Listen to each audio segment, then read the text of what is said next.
good chance that it's going to be a launch title for the PS5. That being said, the fact that it's not called Spider-Man 2 Miles Morales has us thinking that the game isn't a full-on sequel, but more of a standalone DLC like the Lost Legacy was for Uncharted 4. Another highly anticipated exclusive game we learned about was Horizon 2 Forbidden West. There have been rumors that Guerrilla was working on a sequel, and who would have thunk it, those rumors were true. The gameplay trailer for the game was beyond gorgeous, and it looks like it's going to be a huge hit for the PS5. Even the Ratchet & Clank Rift Apart gameplay trailer blew our minds. It really showcased the power of that SSD as entire levels were loaded in what felt almost instantaneous. Gran Turismo 7 got a gameplay trailer as well. Since the graphics in racing games have kinda plateaued with pretty much photorealistic cars on PS4 and Xbox One, the developers emphasized competitive play and a revamped campaign mode. If you're into racing games, they won't get much better than Gran Turismo 7. Sackboy: A Big Adventure looks to bring a much-needed change to the Little Big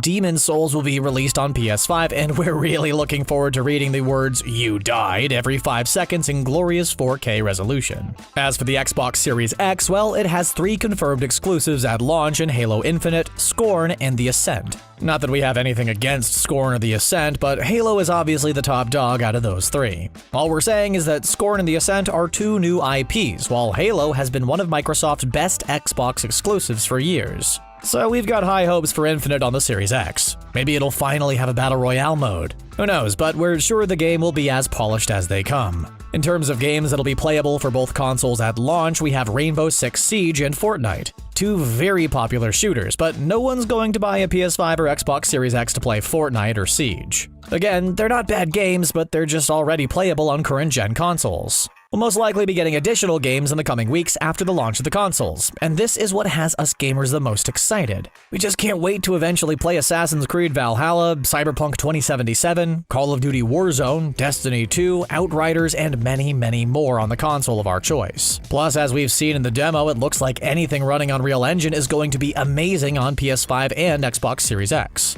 While the recent PS5 reveal event focused mostly on the games coming out for the console, it ended with one heck of a bang by revealing the design of the PS5. We've been waiting for this moment for what feels like forever, and it finally happened. The design definitely didn't disappoint either, as we saw a beautiful, curvy, and futuristic console from Sony that just screams next generation. On top of all that, we saw 2 different versions of the PS5. The standard PS5 with a 4K Blu-ray disc drive and a digital edition PS5 without the drive. We can safely assume that the digital edition will be cheaper than the standard PS5, which may be bad news for Microsoft in the price wars, since they don't have a version of the Xbox Series X without a 4K Blu-ray disc drive. Still, we don't have official prices on any of the consoles just yet, as those will most likely be revealed later this year. Speaking of the Xbox Series X, it's a beautiful looking machine. But compared to the PS5, it's a very simple design that doesn't bring much attention to it. Microsoft didn't try anything radical with the design to make it look like it's from the future, or anything like that.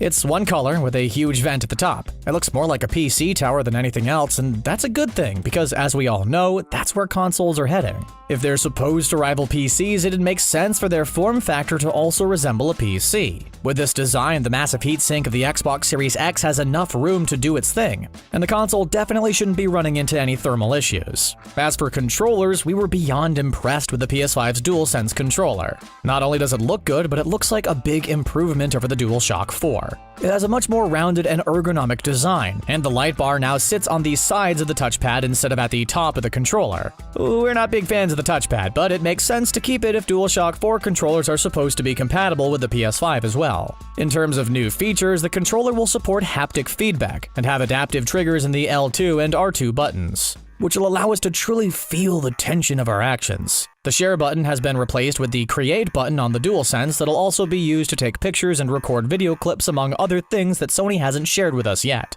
The controller even comes with a built-in microphone, a 3.5mm headphone jack, and USB-C support. Even the Xbox Series X controller isn't as flashy as the PS5's DualSense, but it will definitely get the job done and then some. It looks a lot like an improved version of the Xbox One's Elite controller, but with a share button, something the PS4 had and the Xbox One didn't, meaning it was a must-add. What we love about the Series X controller is its hybrid D-pad that's a mix of both a cardinal and circular D-pad. It's the best of both worlds, so we can't complain. Microsoft also made a point to mention that the Series X controller has improved latency, which makes sense seeing as it's supposed to be compatible with Project xCloud. The big issue with the Series X controller is that it still won't have a built-in rechargeable battery. Yeah, that's right, it'll use AA's in 2020, which is just plain ridiculous when you think about it. Now, it does have USB-C support, but come on, this is a big reason why many gamers believe the DualSense is the better controller. Sure, the Series X controller has a better D-pad, but let's be honest. AA batteries? Give it the times, Microsoft. On the spec sheet, both consoles are very impressive, but let's start by comparing the CPUs. The PS5 is packed with an 8-core AMD Zen 2 CPU clocked at 3.5 GHz with a variable frequency. The Series X is running an 8-core AMD Zen 2 CPU clocked at 3.8 GHz. Both CPUs are running the same architecture, but the Series X will be running at a consistently higher clock speed compared to the PS5. Due to that, the Series X has the PS5 beat here, but not by much. In terms of the GPU, the PS5 is running a custom RDNA 2 GPU with 36 compute units capable of producing 10.28 teraflops clocked at 2.23 GHz, with a variable frequency. The Series X has a custom RDNA 2 GPU with 52 compute units capable of producing 12 teraflops clocked at 1.825 GHz. While the PS5 has a lower teraflop count and less compute units in its GPU compared to the Series X, it has a higher maximum clock speed. Still, the fact that the Series X has nearly 2 more teraflops than the PS5 gives it the edge again, but don't expect graphics to look noticeably better on the Series X. It's a marginal difference. Both consoles have 16 gigs of GDDR6 RAM, so they're pretty much tied in terms of memory, but they differ vastly when it comes to storage. The PS5 has a custom 825 gig solid-state drive under the hood, with an expansion bay for additional storage. The Xbox Series X has a 1TB custom NVMe SSD, also with an expansion bay for additional storage. This all makes it seem like the Series X has the better SSD. But not so fast. Literally, we didn't even get into the read and write speeds yet, which is where the PS5's SSD blows the Series X's right out of the water. It's capable of 5.529 gigabytes per second speeds, which is blazing fast, even for a solid-state drive. On the other hand, the Xbox Series X's SSD is much less impressive, as it's only capable of 2.426 gigabytes per second speeds. What this means is that games should load quite a lot faster on the PS5 compared to Xbox Series X, almost entirely eliminating loading screens. Even though the Series X's SSD has more storage, it just doesn't have the speed to compete with the PS5. Plus, both consoles have an expansion bay anyway, so that difference in storage is far from a game changer. Both consoles will support up to 8K resolution for select games, as well as 120 frames per second gameplay and ray tracing.